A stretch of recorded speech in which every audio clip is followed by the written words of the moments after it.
I want to add something to the previous series, previous episodes that I didn't go over, and a few little tricks. So this is essentially my tracking stick. What I could do if I had some rubber bands is actually, put some rubber bands on here. So when I'm measuring, tracks, I can easily adjust it. Maybe even different colored rubber bands. We don't have that. Generally, if you're prepared to go man tracking, you could put like rubber O-rings, like rubber washers on here that you can easily adjust to mark your tracks. So what I'm gonna have to do now instead is mark Dave's track and my track by just whittling a little piece of bark off. So what I'm doing is just measuring. So Dave left his print ends here. So I'm gonna use Dave's. Because Dave's a little older, the base of this tree is a little older, so the thicker end is older. That's how I'm gonna remember it. And for myself, I'm gonna come right next to it, using the younger one. I'm just making a little mark. But obvious enough that I know that's my mark. So I'm gonna go and go all the way around. So this is a little more advanced. This is stuff we cover in the more advanced class, including SEER. So that's why we're not gonna go into this too much. But now I have my measuring stick, essentially. Cool. There is my track. So when I'm finding other tracks that may look like mine, I can confirm at least the size. It is possible another guy's wearing the same pair of boots with the same size. But, I mean, what else are you going to do? And same with Dave's, I'll just flip around. Another thing we could do is actually measure the stride, and we would mark it the same way. I'd go from one toe of my track to the toe of another one, and I'd mark that. But again, that's more advanced stuff. Just wanted to give you a little heads up. So next step, what I can do here is identify a few things. So one, I'm gonna isolate our tracks. This is Dave, this is Will. So first thing I'm gonna do is try to identify what type of pattern this is. And this is called a lug cleat or cleat lug pattern. But if you can get closer, and what I'm gonna see is different from Dave. So what I notice is this little centerpiece and little parts that splay out. To me, it reminds me of a cat's nose and its whiskers sticking out. So I can easily remember I'm looking for cat nose with whiskers. Dave can see something totally different. And as you can see, different patterns. He's got a high arch, mine not so much. So Dave can study his. We'll both study each other's so we know what to look for. But next step is Dave's gonna kind of figure out what he sees in his print and my print, take a mental note and start to track. All right, so Will, he's got all these diamonds. I don't really have any diamonds. What sticks out to me is this center part right here, how it kind of goes up the middle. He has these alternating diamonds and his flare out a lot more. So I'm looking for these center treads right here. Now one thing, when we got to this area right here, right, this is a wet, it rained yesterday. One of the things that jumped out to me were these cat marks. And we're gonna look at some over here. The one thing that makes these cat marks stand out and why I know it's a cat, there's no nails, all right? So dogs, their claws are consistently extended. Cats retract their claws, so you don't have any claw marks. So I know that's a cat. Something I wanted to cover in the first episode on man tracking is a little more detail on dwell time. And another natural spoor I have with me, natural meaning I have it with me. So I'm gonna kind of contain this area.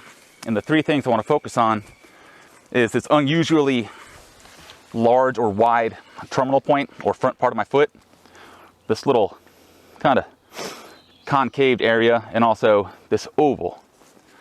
So what I'm going to break down is something I wanted to cover in the first video is we have a gun, unique gun.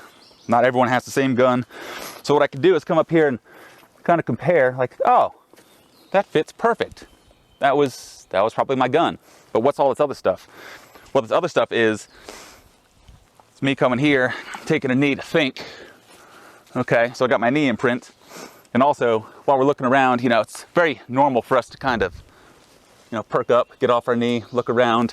As I'm doing that, I'm digging the front of my foot in deeper and deeper, rotating, causing a bigger print, which will explain why when you come here and I compare my own print to the dwell time print, the dwell time is going to be much, much wider. Hey, go and come on in close with that. So the dwell time is going to be, or the dwell time footprint is going to be much wider. So I can measure this inside to inside. I got a good ½ inch difference. That confirms that's probably what happened. I can check my knee. Oh, look, I got knee on my dirt. I did do that at some point. And the other thing we should be looking at is the depth of this print. And I can just measure right here with just my finger. It goes up to past my top knuckle. Here, it doesn't even pass my fingernail. Okay, so just another set of evidence that's saying, hey, I dug in here. And it just gives us that little extra confidence booster, knowing we've been here before, this is where we stopped, made a plan. So another little tip on dwell time and how to jog your memory and boost your confidence, knowing I've been here, this is where we made our plan. Okay, cool. Another thing I can look, okay, I got dirt on my knee. Okay, yeah, that's definitely got to be me. I can even come here and just kind of duplicate it and see if my knee lands there. All right, that's me. Sweet. So we remember in episode 3, Dave took a spill, tripped while we were tracking. That's a great opportunity to show you what that looks like. We're going to use a perfect environment, more or less. We were going uphill. This is going uphill. We were on leaves and hard dirt. This is soft dirt, but we're choosing this location so you have a better idea of what it looks like. So perfect canvas for you to see prints, knee imprints, foot drags, all that good stuff. So here's more or less what happened with Dave. He was walking. He did have his gun, but I'm not going to get my gun dirty again. So he's walking, slipped on something, slipped and fell. Okay, so I'm acting like I'm holding the gun. Now we're going to get a close-up on what that looks like. All we're going to do is break down all the evidence left by Dave, or by me in this scenario. We're kind of just, re-demonstrating it. I did this twice, so there's lots of marks, but we're going to focus on the freshest ones and the ones that can teach you the most. So first thing we got is obviously, action indicator. Something happened here. We know Dave took a spill. Maybe it was on a rock, maybe it was on a log. This rock is definitely turned over. It's still wet, and it'd still be wet if this were super fresh.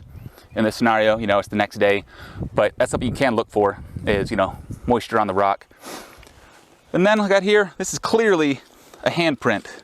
So I can literally totally match my hand to this. And it's deeper on the left side, which is kind of natural the way we mechanically fall. We don't fall, with our elbow falling in. We keep our elbow bent so we don't, mess up our elbow, putting most of the weight on the left side of the left hand. Also right here, we got knuckle marks, which would make sense if Dave was carrying a gun. What we would have is knuckle impressions, which we have right there. And then other things, what else can we look at?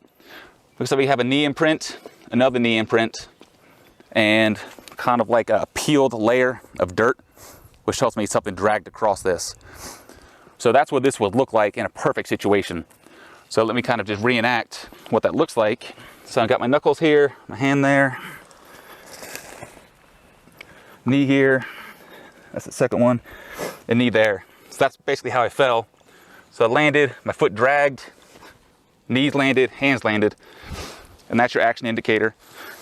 Clearly, and we can study this track and confirm that's us pretty simply with having Dave come down here if we were at his actual spot where he took a spill, and have him kind of put all his extremities out, see if it fits. Okay, so I'm going to simulate, what this would look like, the bruising on this, if I were to step on it. So I'm going to go ahead and step. I'm carrying about my merry way. Let's go ahead and break that down. First thing that would catch my eye is one, this broken section of this tree root. I'm going to go ahead and palpate or touch it. Like that's pretty fragile. Okay, maybe it broke on its own. But this exposed dirt that's darker, so this is much darker here than it is, here. So this would be getting sunlight. This hasn't. So why is it darker? Maybe this had turned over. Oh, look at that. It's perfect fit. So a darker here because it's damp. I'm like, well, I'm not come up here and look at this. If possibly, it's possible someone stepped on this and that's what caused it. And I have confirming evidence right here. This green exposure.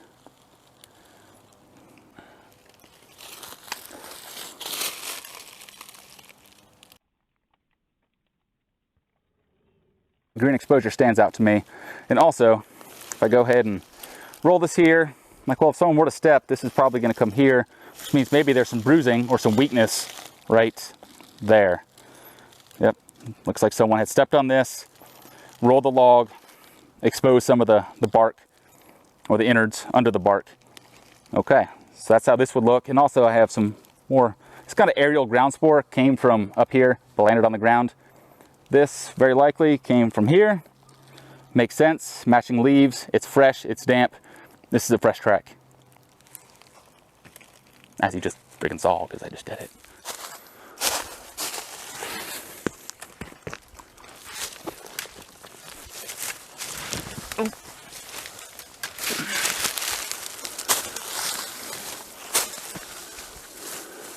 Okay, so let's break that down. So going back to the 7 reasons that our eyes pick up spore, you know, shadow being one of them, shine. So what would stand out in this situation, this action indicator of me, you know, trying to ascend this little hillside, is the moisture. So all this dirt here is darker. That's what's gonna draw my eye. That's like, hey, a flag that says, hey, come look at me, come a little closer. And then I can come here and look for boot prints, look for any imprints on the ground up here as if someone were climbing, and begin my case of study. So I don't see much boot print here, but the sun's not on my side. So what I'm gonna do is step up a little more. And again, this is one of those things almost impossible to get on camera, but I can see 1, 2, at least 3 points of impact from my hands. So even though I'm not getting any boot prints, I got the moisture here. I can actually go ahead and feel it. It does feel, let me see. It's definitely cooler and damper than the sun exposed side. And also something of decent size would have had to have forced all this dirt down. So if it had been, you know, just that, I'd have been a little unsure. But since we had all this dirt collected from that foot pushing it down, got a big dirt pile, looks like a boot print, point of impact up top. Okay, and I can recall, you know, did we ever do that? Yeah, we did, or no, we didn't. And make decisions based off of that.